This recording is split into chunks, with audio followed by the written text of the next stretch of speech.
welcome to another episode of the Cinebros Podcast. It's just me and Luke today. Luke, say hello. Hello, everybody. Welcome back to the show. And Luke, what are we going to be doing today? Tyler, the two of us are going to be talking about movies that we feel are underrated and underappreciated.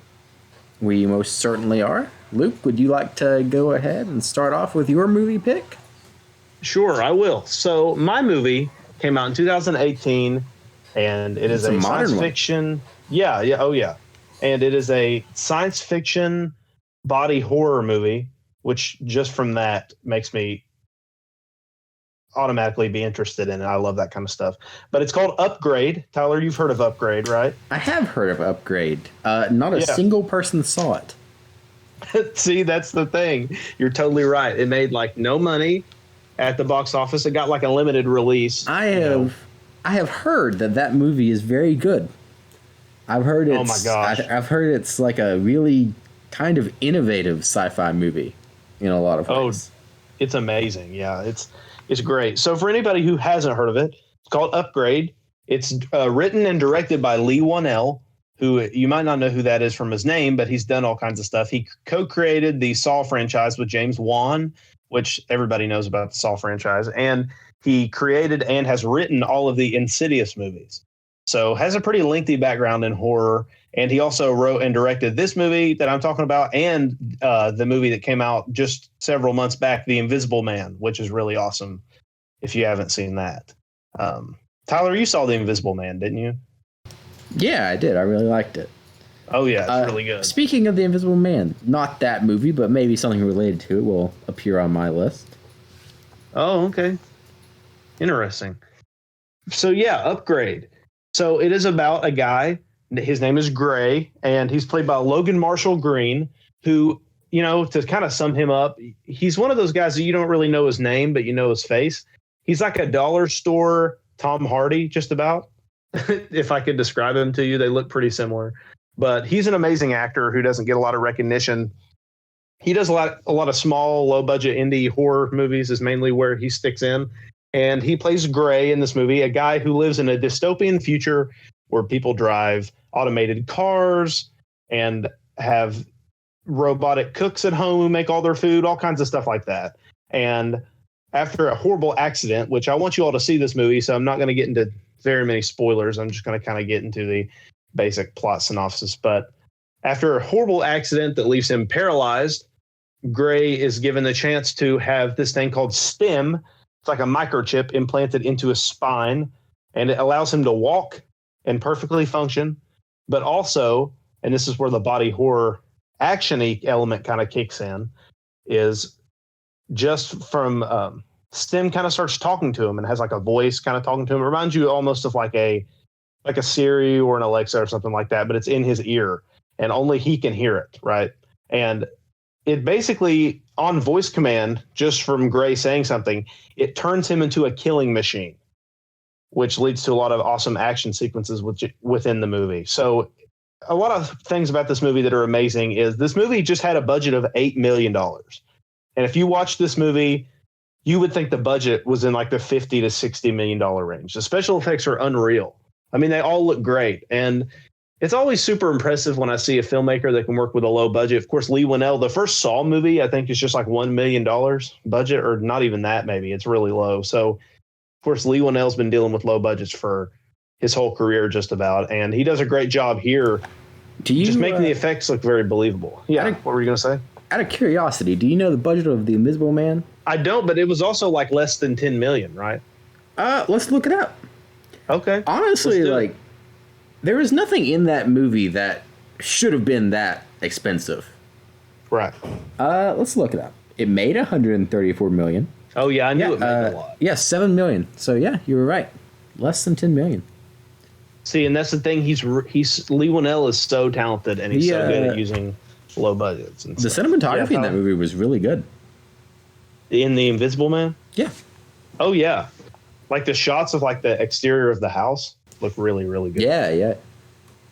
But yeah, Upgrade is just, I mean, I could gush about this movie for a long time. I won't. I'll keep it brief. But basically, this movie is kind of him coming to terms with the fact that he's now like an expert killing machine. And it's really cool because when Stem is like perfectly countering all of his enemies' moves and taking out guys ruthlessly, he still has control over his own mind. Stem just has control over his body. So while there's a scene in a kitchen that's actually kind of funny, the stunt work's really good, but it's actually kind of funny because his arms are like perfectly fighting this guy and just completely annihilating him. But his head is kind of, he's freaking out. He's like, every time he punches a guy, he's like, I'm sorry.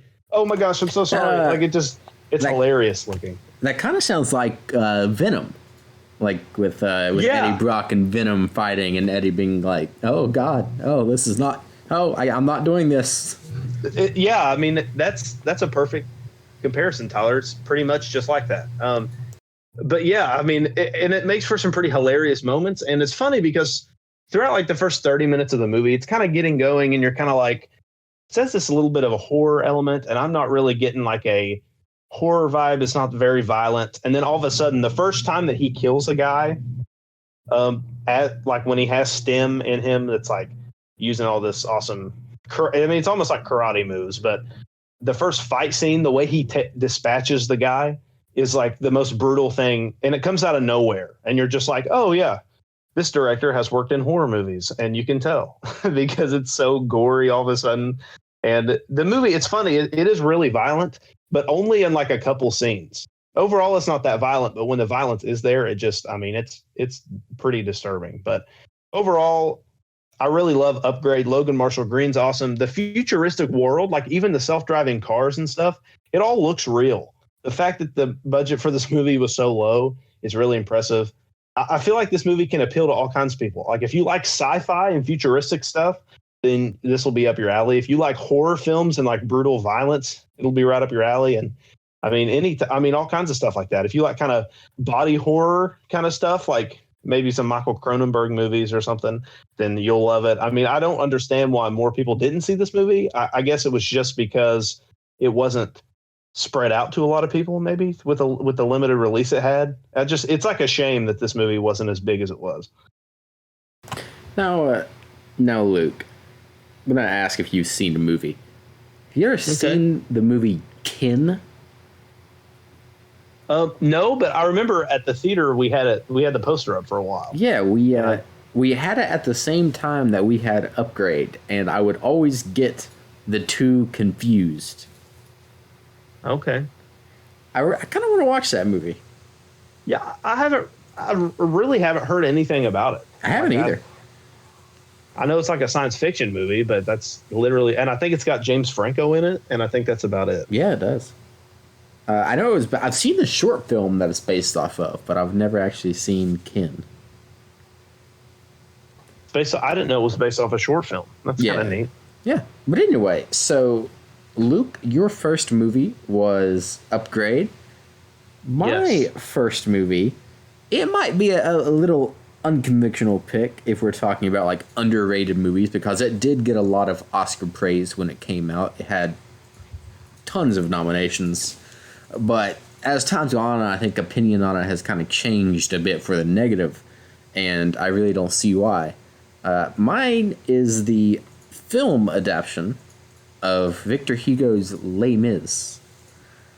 Okay.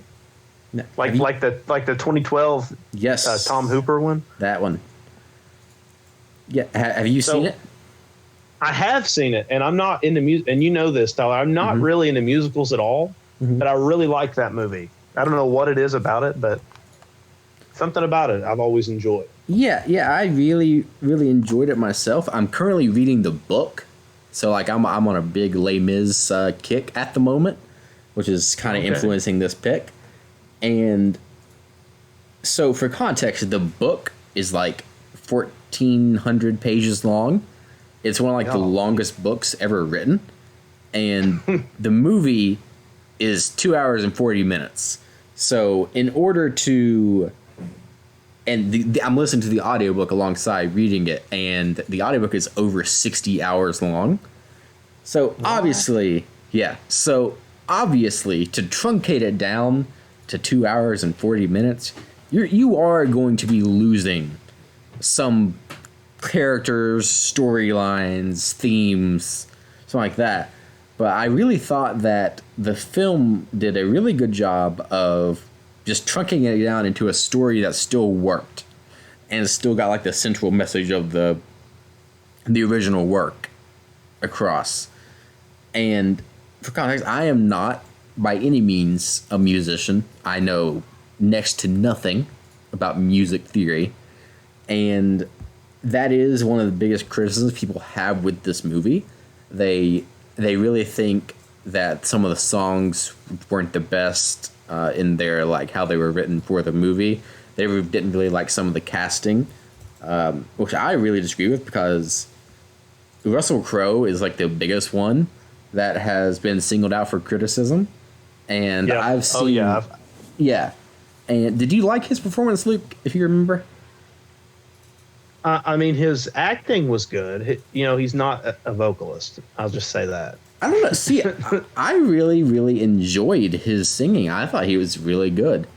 Like I said, I don't know anything about music, but like I find him pleasant to listen to. And I've seen plenty of other adaptations of this in like a musical theater version. And he is by far my favorite person to play Javert. Like, I think he's really good. He really comes off as intimidating and driven to find Jean Valjean, who's played by Hugh Jackman. I think he's really good, and I really cannot understand the criticism of him. Well, it's just the voice thing. I mean, the emotions and stuff are all there. It's just his vocal performance just isn't that strong, but I don't think it's like a big, some people act like it's just a big negative to the movie, and I don't think so. I mean, I like the fact because, Tom Hooper insisted that all of the actors sing, most musicals it's like dubbed over, but they all sang in their regular voices. And I think that, I don't know, it added to like the realness of the movie. You know what I mean? So yeah, I mean, his performance was okay. Obviously he's not a singer, and I mean, that kind of comes through, but I mean, it's not a big deal. I mean, he's not terrible. Some people think he's horrible. I don't think he's that bad. Yeah, I like I said, I really, really just liked his voice. And I will say, there's like a video on YouTube that's like close to 20 minutes that's explaining why all the music in the movie version of Les Mis is terrible. And I have watched it, and I still just don't see it. I really enjoy those songs, and like as a film, like the set pieces are like really good. They really get across like the epicness of the story. Yes, so Les Mis was my pick. I mean, Anne Hathaway, that's got to be like Anne Hathaway's best performance. For all the criticisms people have of the movie, everyone is pretty universal in thinking that Anne Hathaway was the best version of Fantine. Yes, so she would definitely be the highlight of the movie, if you will. Did she win supporting actress? Yes, she did. Okay, yeah, that was well deserved. Hugh Jackman's really awesome too, and I mean he's Hugh Jackman, so he's always awesome. And I will say, if you listen to like the original musical performance, like with the original cast, Eddie Redmayne sounds almost identical to Michael Ball, who played the original Marius Pontmercy. Okay. Yeah. See, this is like the only Les Mis thing I've like seen. Like, I haven't read the book because I probably could read it, but it'd take me a couple years, so I probably won't. But yeah, I mean, as someone who just watched this movie kind of just as like a musical, not having seen anything else or read anything about it before, I really enjoyed it. It's a pretty solid pick. And yeah, Eddie Redmayne's a really good singer, and I wouldn't have ever thought that, I don't think. But he does a really good job. Yeah. Oh, and did you know Russell Crowe is actually in a band? He's in a band? Yeah. Seriously? Yeah. It's not the greatest, but like I like it. I mean, that's kind of cool. What genre would you put it in? It's kind of like rock. Like not like full rock, but kind of rock. Okay. I'll have to check that out. I mean, that's pretty neat. I wouldn't have thought that. Is he the lead singer? Yeah, he is. Okay. So, Luke, what is your second pick? So, my second pick, and I'm not even kidding, came out the same year as Upgrade in 2018. And I'm sticking with some modern movies for my 2 picks. And I'm going to be talking about Tully. Tyler, have you seen this movie? No. See, and that's the thing. A lot of people didn't.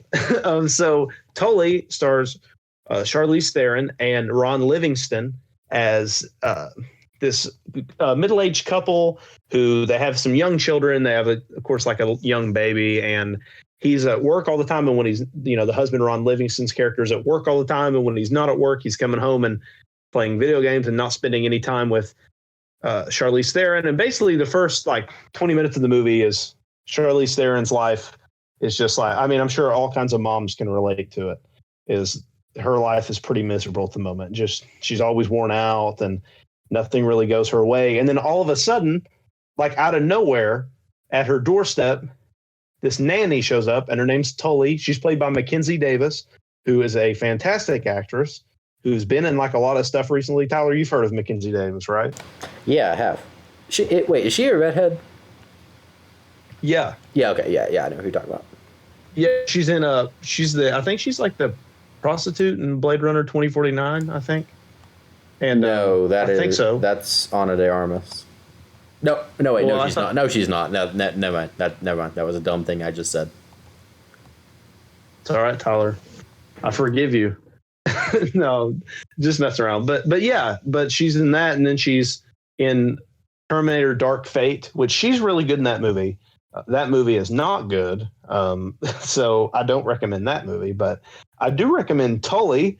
So anyway, so this nanny named Tully shows up at her doorstep, and they form a bond. And it's basically about how this person who kind of came into their life spontaneously impacts everybody in the family. It impacts, it strengthens the relationship between the husband and the wife. All the kids are getting along better.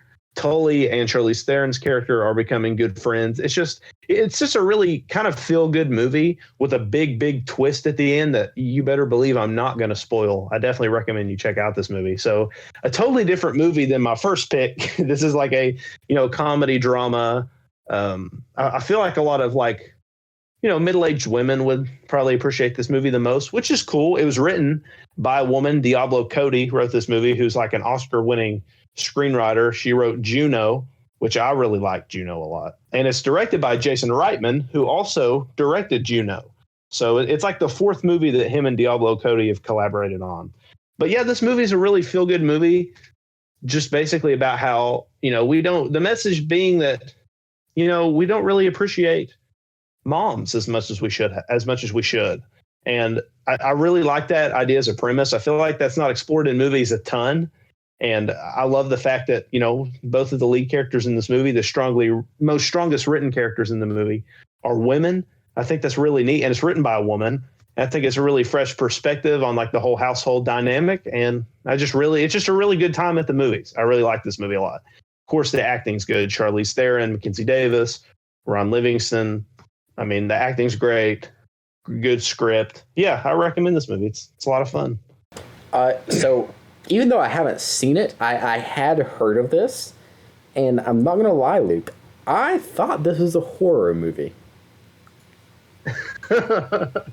Did you really? Yeah, that's very inaccurate, huh? Oh, yeah, that's probably the farthest thing from it. Yeah. Oh, well. But you know what is a horror movie? Uh-oh. What is? My second pick, Dracula Untold. Oh my! This is a hot take. Yeah, right here. I've heard nobody like. You're the first person I've heard like this movie. If I'm being totally honest. I do have this up, and it has a 24% on Rotten Tomatoes and a 40% on Metacritic. Yeah, so very much in the negative on this movie.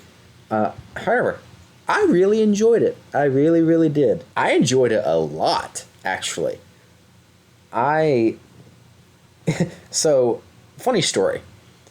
We had went to go see, as a family, Alexander's Very Bad, Horrible, Awful Day, or whatever that movie is called. You know the one I'm talking about with Selena Gomez? Yeah. Yeah. Mm-hmm. Well, we went to go see that, but then the projectors messed up and it actually started playing Dracula Untold. And yeah, so obviously it is not a kids movie, but me and my dad, we were like, man, that looks pretty cool. We should actually go see that. So we did, and yeah, really enjoyed it. I thought it was a really good action movie. It's not. I didn't really find it scary at all. It's really like an action movie, and I kind of came up with this one on the fly, so I don't remember like too much about like anything about it. I just remember really enjoying it. I thought the atmosphere was really cool. I really enjoyed their take on Dracula, and I thought the story was really good. I was really invested in like the characters and the way the story was progressing, and it ended on a cliffhanger. And I'm so extremely upset that the Dark Universe is like failing because I'll never get a sequel to it. Well, you can thank that dumpster fire called The Mummy. Yes, I from can. a couple of years ago. Yes, that movie's I awful. Can. By the way, guys, that movie is absolute garbage. I don't recommend it. Love Tom Cruise. Don't like that movie. Yeah, but this is the one with it's got Luke Evans in it, right? That is correct. He plays Dracula. Okay, yeah. So I haven't seen it. I've definitely heard about it, and I've heard about it because I've heard only bad things. So It's kind of cool that you like it this much because you kind of are actually making me want to go check it out. I really want you to watch it, Luke. I really want to see what you think of it. It's a very different take on the character of Dracula than we've ever seen before. He is like portrayed as like a prince, which is not normally his thing. Right.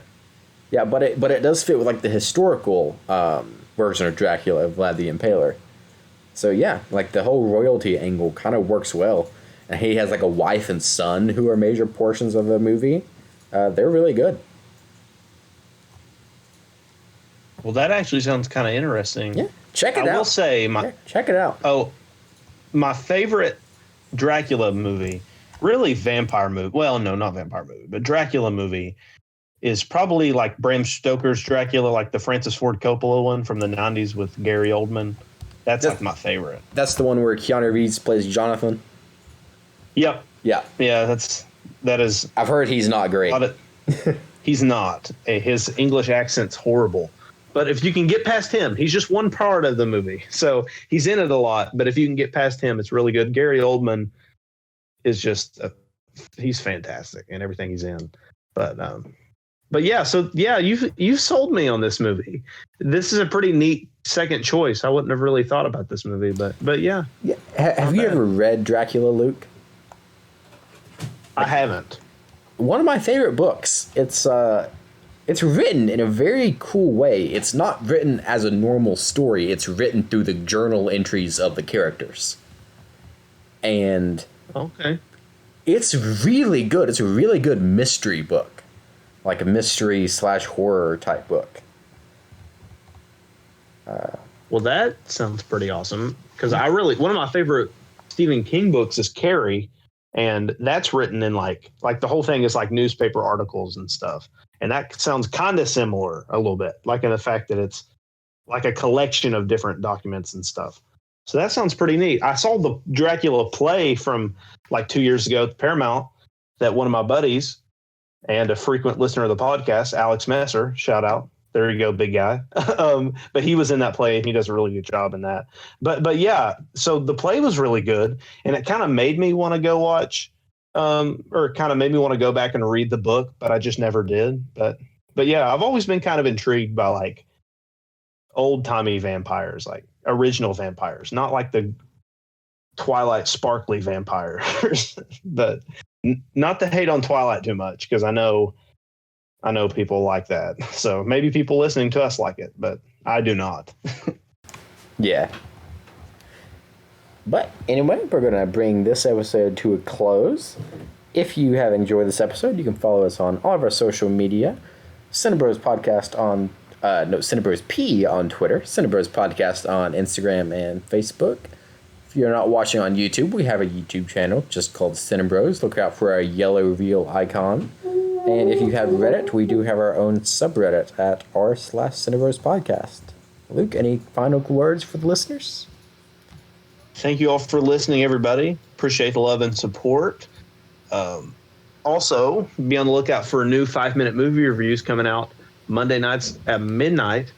My newest one that's out now is Texas Chainsaw Massacre. And of course, I got a couple more Halloween-themed reviews coming at you soon. And that is exclusive to the Cinebros YouTube channel. Check out the yellow reel icon when you're looking for that, like Tyler mentioned. But yeah, thanks for watching, everybody, and listen. And we will see you. Bye.